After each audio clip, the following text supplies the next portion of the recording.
महावीर भगवान की जय। गणिनी आलिका श्री सुभाषपति माता जी की जय। परम पूज्य आलिका श्री गरिमावती माता जी, श्री गंभीरवती माता जी, समस्त आर्यता संघ को हमारा वंदन। आज महावीर जयंती के उपलक्ष्य में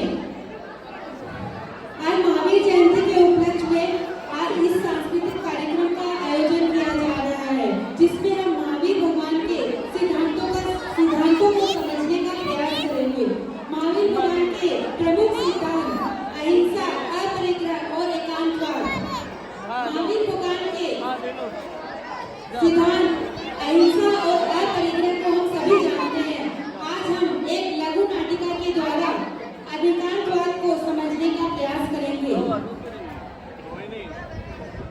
गुरुओं के वचनों का सम्मान हम करें। गुरुओं के वचनों का सम्मान हम करें। महावीर ने यह सिखलाया है। मतभेद और विवाद मिटाने को अनेकांतवाद का मार्ग दिखलाया है। अनेकांतवाद का मार्ग दिखलाया है।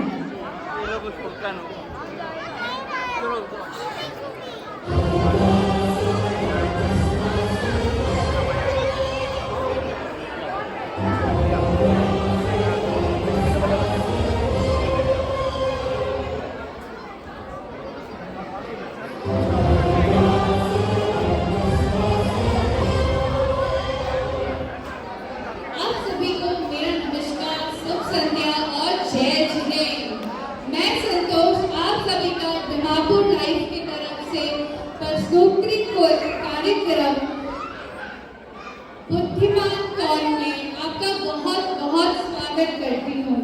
आज दिमापुर लाइव है अपना पहला प्रोग्राम लेकर महावीर भवन से, और ये भी मेरा पहला लाइव प्रोग्राम है, तो I am very much excited for today.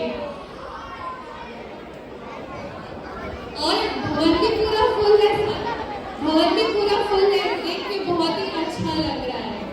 और साथ में गुरु माँ गरिमावती माता जी, गंभीरवती माता जी और समस्त आर्यता संघ भी विराजमान है यहाँ पे। मेरा उनको वंदना माता जी। और आप अपना आशीर्वाद भी बनाए रखिए। चलिए शुरू करते हैं अपना प्रोग्राम। इस प्रोग्राम में पार्टिसिपेट करने के लिए देश की जानी मानी हस्तियां मौजूद हैं, जो ना अपने फील्ड में एक्सपर्ट है, बल्कि जैन धर्म का भी अच्छा ज्ञान रखते हैं। चलिए स्वागत करते हैं और बुलाते हैं सबसे पहले कंटेस्टेंट को, देश की दीदी ममता दीदी, जो पहुंची है बंगाल से हमारे पास। जोरदार तालियों से स्वागत करें।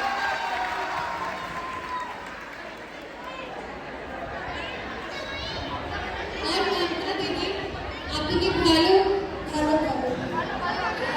चलिए मिलते हैं हमारी दूसरे कंटेस्टेंट से, जो है हमारे देश की बेटी प्रियंका जी, जो आई है दिल्ली से हमारे बीच। जोरदार तालियां इसके लिए।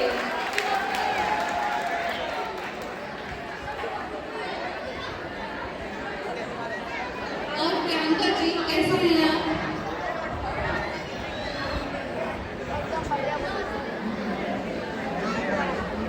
एकदम बढ़िया। और अमित भैया कैसे हैं? वो भी बढ़िया। आपको बहुत याद करते हैं। मैं भी उन्हें बहुत याद करती हूँ, आऊंगी उनसे मिलने के लिए।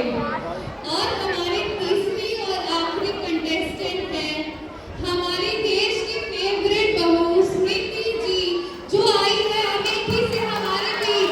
जोरदार तालियां आपके लिए भी। आप सभी का आज के कार्यक्रम में बहुत बहुत स्वागत।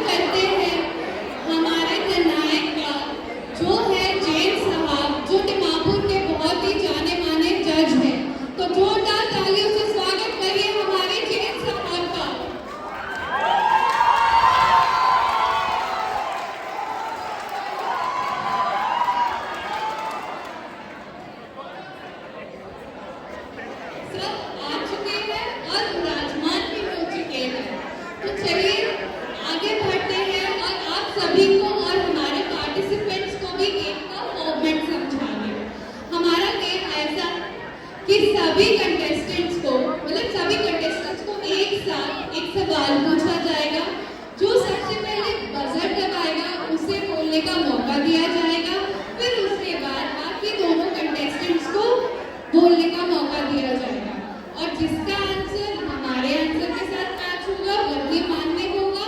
अगर कोई डिस्प्यूट या होता है तो हमारे निर्णायक महोदय का निर्णय ही अंतिम और मान्य रहेगा।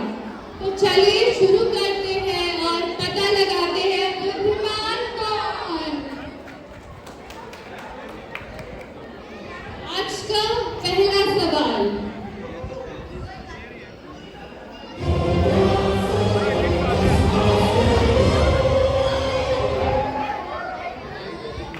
महावीर कौन थे? महावीर कौन थे? बहुत ही क्लोज बजर था। तो सबसे पहले बजर दबाया है हमारी ममता दीदी ने। ममता दीदी आपका जवाब। महावीर सिद्धार्थ राजा और रानी कृष्णा के पुत्र थे। दूसरा बजर दबाया है हमारी प्रियंका जी ने।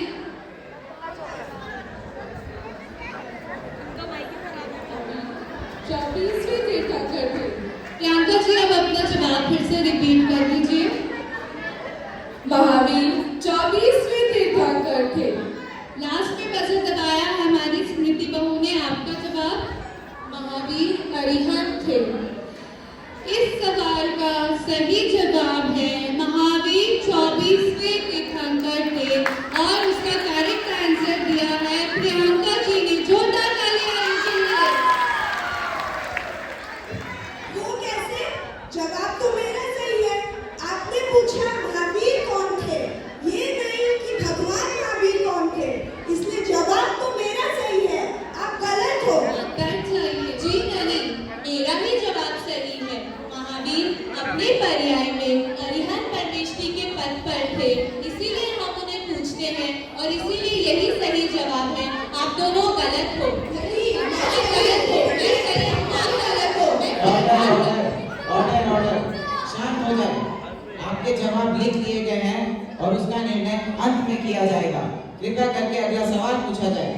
लेडीज लेडीज एंड लेडीज, ये तो पहला सवाल था। अगर आप ऐसे लड़ पड़ोगे तो हम प्रोग्राम कैसे कंटिन्यू करेंगे?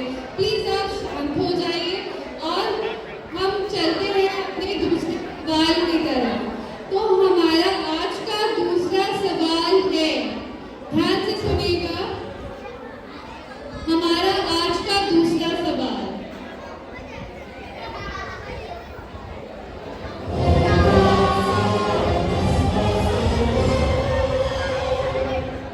तीर्थंकर कितने हैं? क्वेश्चन रिपीट करने से पहले बजर दब चुका है। इस बार तो बहुत ही प्रोमिनेंट था। सबसे पहले बजर दबाया है हमारी प्रियंका बेटी ने। आपका जवाब। तीर्थंकर अनंत है। उसके बाद बजर दबाया है हमारी ममता दीदी ने। तीर्थंकर 24 है। फिर बजर दबाया है हमारी स्मृति बहू ने। तीर्थंकर 20 है। तो मैं सवाल फिर से दोहरा रही हूँ। हमारा दूसरा सवाल था तीर्थंकर कितने हैं और उस सवाल का सही जवाब दिया है तीर्थंकर 24 है और इस सवाल का सही जवाब दिया है हमारी ममता दीदी ने। जोरदार तालियां इनके लिए।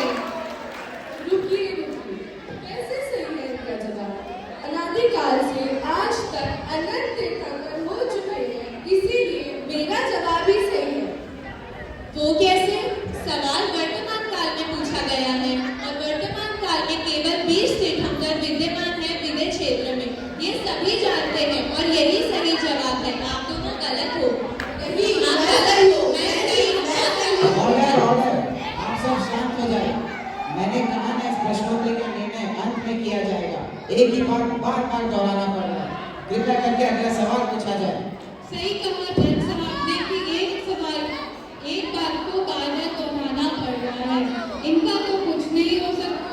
चलिए हम बढ़ते हैं अपने तीसरे सवाल की तरफ। आज का हमारा तीसरा सवाल है,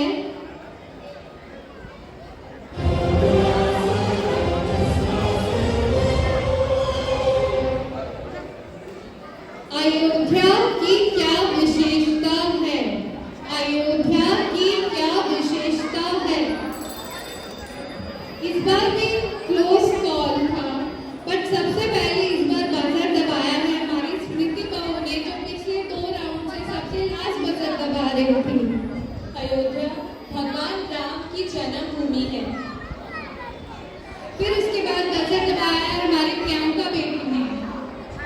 अयोध्या तीर्थंकरों की शाश्वत जन्मभूमि है और वर्तमान युग के 5 तीर्थंकरों की जन्मभूमि है। माता जी आपका जवाब। अयोध्या पर राम जन्मभूमि और बाबरी मस्जिद विवाद हुआ है। एक बात बोलूं, मुझे तो इस सवाल का सही जवाब देने में ही डर लग रहा है। क्या पता ये तीनों मामा हस्तियां फिर से लड़ पड़ेगी, पर क्या करें, सही आंसर क्या है और सही जवाब किसने दिया वो तो मुझे बताना ही पड़ेगा।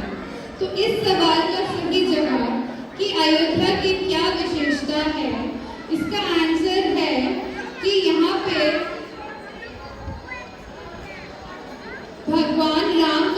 ये भगवान राम की जन्मभूमि है। इस सवाल का सही जवाब दिया हमारी स्मृति बहू ने, जोरदार तालियां इनके लिए। कैसे सही है इनका जवाब?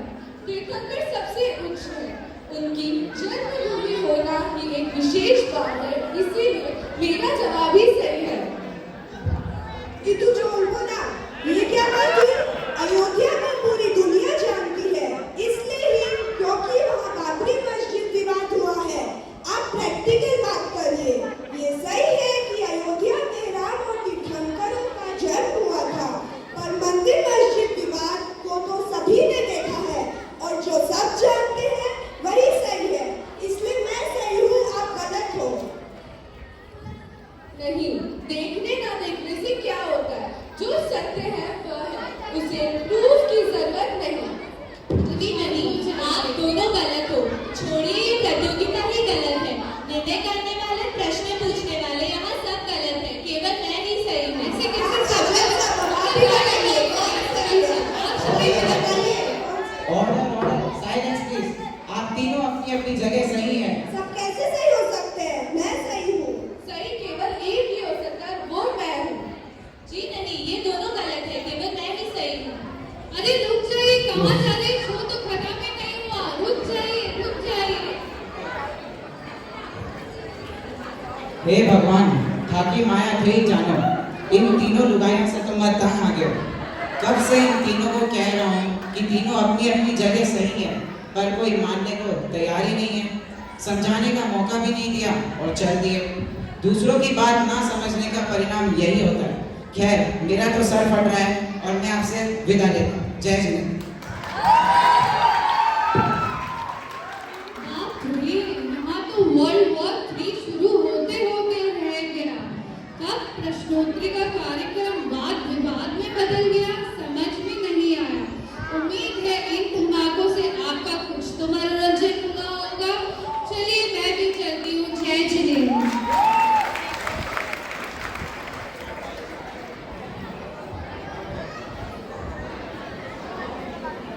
हारिका सुभाषमती माताजी, गणनी हारिका गरिमामती माताजी, गंभीरमती माताजी और पूरे संघ को मेरा वंदन।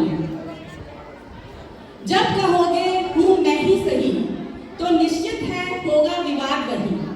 जब कहोगे मेरी जगह मैं सही, तुम्हारी जगह तुम सही, तो होगा समाधान, कहता है अनेकांतवाद यही। वाद विवाद अनेकांतवाद, अपनी बात कहना वाद है, अपनी ही बात को सही बताकर बहस करना विवाद है, और दूसरे की बात को समझने का प्रयास करना सिखाता अनेकांतवाद है। इसी अनेकांतवाद में विश्व के सभी विवादों का समाधान समाहित है। तो क्या है यह अनेकांतवाद? भगवान महावीर ने कहा है, सत्य को देखने के अनेक दृष्टिकोण हैं और सत्य को कहने के अनेक तरीके हैं। किसी भी एक कथन से कभी भी पूरा सत्य नहीं कहा जा सकता है। जैसे अगर कहा जाए, पूछा जाए कि सेब कैसा होता है, तो कोई कहेगा सेब लाल होता है, कोई कहेगा सेब हरा होता है, कोई कहेगा सेब खट्टा होता है और कोई कहेगा सेब मीठा होता है। जिसने जैसा सेब खाया और देखा होगा, वह सेब का वर्णन उसी अनुसार करेगा। इसीलिए किसी एक कथन को सही माना जाए, यह गलत है, अपूर्ण है। अपना अपना दृष्टिकोण, अपना अपना कथन। मेरी जगह मैं सही, तुम्हारी जगह तुम सही, इस नजरिए को अपना कर ही हम आपस के मतभेदों को सुलझा कर परस्पर प्रेम और एकता बनाए रख सकते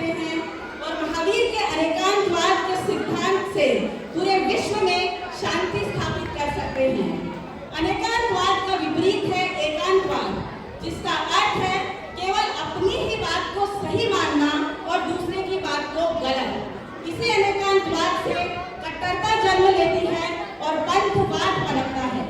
यदि हमें पंथवाद को खत्म करके समाज को एक करना है तो भगवान महावीर के अनेकांतवाद के सिद्धांत को अपनाना ही होगा।